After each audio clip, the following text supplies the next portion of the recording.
Hello everyone, this is Children of Time by Adrian Tchaikovsky, and this is, quite frankly, just a remarkable piece of science fiction. Spiders. So, they make a remarkable vehicle with which to tell this story, because quite frankly, if I saw a spider crawling around the wall or the ceiling, I'm going to kill it instantly. It's dead. It has no future. I would rather the world did not have spiders. I don't care how useful they are. We can adapt and overcome. And I don't want to hear anything from my Australian friends who have roaming she-lobs across their country. If alien beings stepped down from a spaceship and came down and said, "We come in peace," and they're spiders, they're just giant spiders, we'd nuke them. And if the rest of the galactic community came forward and said, "Why did you kill the peaceful spiders?" Because they look like icky spiders. And so they're perfect for a vehicle about overcoming bias. We start with this lady who is really full of herself. Earth is it's a mess. It's not just lack of resources. We got to spread out. It's war torn. It's just a mess. There are probably other things going on, but we have people who want to go out and explore the galaxy and colonize, and people who say no, we shouldn't, because we're just going to mess everything up. And so here we have a colony ship. This is a hard science fiction series because there's no gravity control. There's no faster than light drive, so they gotta put people in suspended animation until they get to another star many centuries later. And that's what's happened here. And what happens is that I think it's pronounced Avrana Kern, she's in this colony ship. There's other people there. And what she's going to do is drop a bunch of monkeys down onto this already terraformed world done in some automatic way. So by the time they get there, it's ready for them. So she wants to send the monkeys down. And her piece of technology is a nanovirus that is going to take their evolution, that instead of taking millions of years will only take thousands of years. So it's going to speed up their ability to evolve. But one of the sect that said, "We don't want you going out colonizing things," is on board and sabotages everything. She escapes in this pod, and she's now orbiting the world. Her monkeys are dead, but her nanovirus survived. And what did it infect? Spiders, icky spiders. And what follows now is one of the most compelling things to read about their evolution from hunter-gatherer to spacefaring.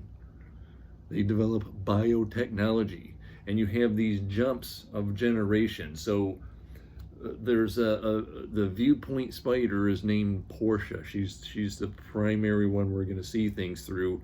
And what this nanovirus does, it allows, creatures are born with instincts anyway. They can just get out and do a thing that they have been evolved to do.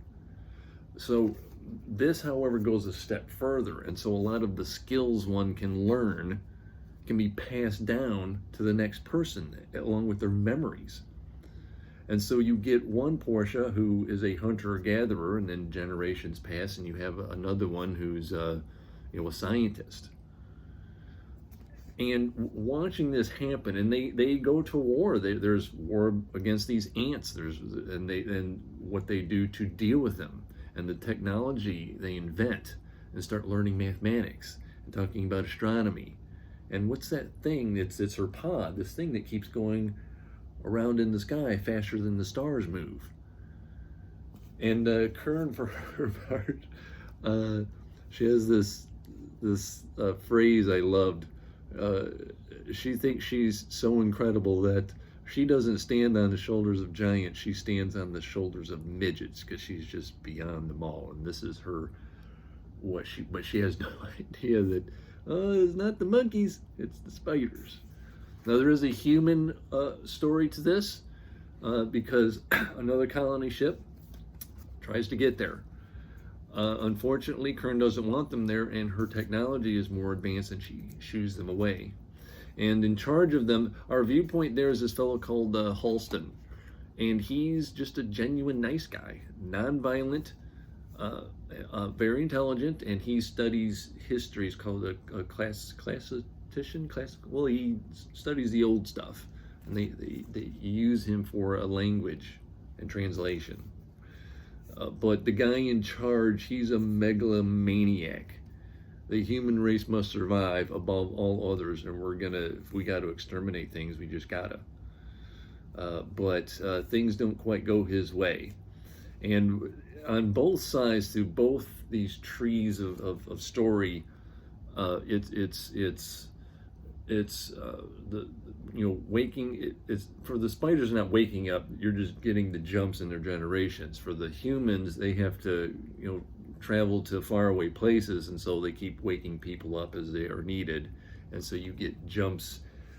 In a way, I don't want to say they're social evolution, because they don't evolve, is what the problem is. And so that's why they Kern wanted to keep humans away. They wanted to destroy everything. She wasn't part of the sect, but the sect put her in that position, and she didn't want humans there anyway. She'd given up on humanity as well. And so the people on this ship, the Gilgamesh, they're the last of humanity. I believe there are thousands of them, so hopefully they can reproduce from that. And it's just, as I said, the spiders make a great vehicle for ick. But to see things, this could almost be called 2001: A Space Odyssey for spiders, because in 2001 is the evolution of humanity in stages. This is the evolution as spiders for what could have been stand-ins for ourselves if we can work together. And it's not just biases outside, it's biases inside, because they look at ants like, we got to get rid of those, but they learn to use them. And this becomes a key factor in the story, part of their evolution, their social evolution. And the humans just don't want to evolve. And so you get a clash of societies between the two. I won't give away the ending. I was not expecting it. It's a great ending, which when I read further and I talk about the next book, I'm obviously going to have to give that away. I'll try to dance around it as much as I can. But, what are you going to do? Anything else in here?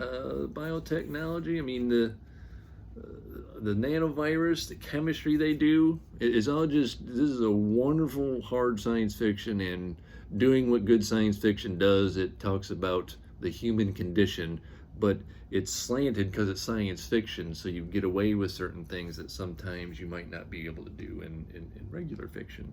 And I thoroughly enjoyed this. I'm on my way to the next one. I've heard both great and mixed things about the next two books, and so some people like things about them and some don't. The next one is indeed, that was Children of Time, so this is going to be Children of Ruin, and this is the second book. See if there's a spoiler in the thing here, sorry. Thousands of years ago, Earth's terraforming program took to the stars, but their great empire fell and their legacy drifted into memory. Eons later, humanity and its allies detect fragmentary radio signals between the stars. They dispatched an exploration vessel, hoping to find cousins from old Earth. But those ancient terraformers woke something better left undisturbed, and it's waiting for them. Oh, okay. So like I said, these terraforming things were something automatic or robotic or something, because it doesn't explain too much in the first one what they are. So now they're going to encounter the things terraforming worlds and woke something up. Oh, I like it. I like it. This is good stuff. So that'll be Children of Ruin next week. After that, though, there'll be a break before I read the third book, because Dresden number 18 comes out, and I will not miss that. I will have to jump on it immediately. And then I got Quick Flash. This is the next book I'm reading after that. That's it. Thank you very much. Great book. This is a good reading right here. This is, I call this seminal. Very good. Thank you. Have a great day. Bye-bye.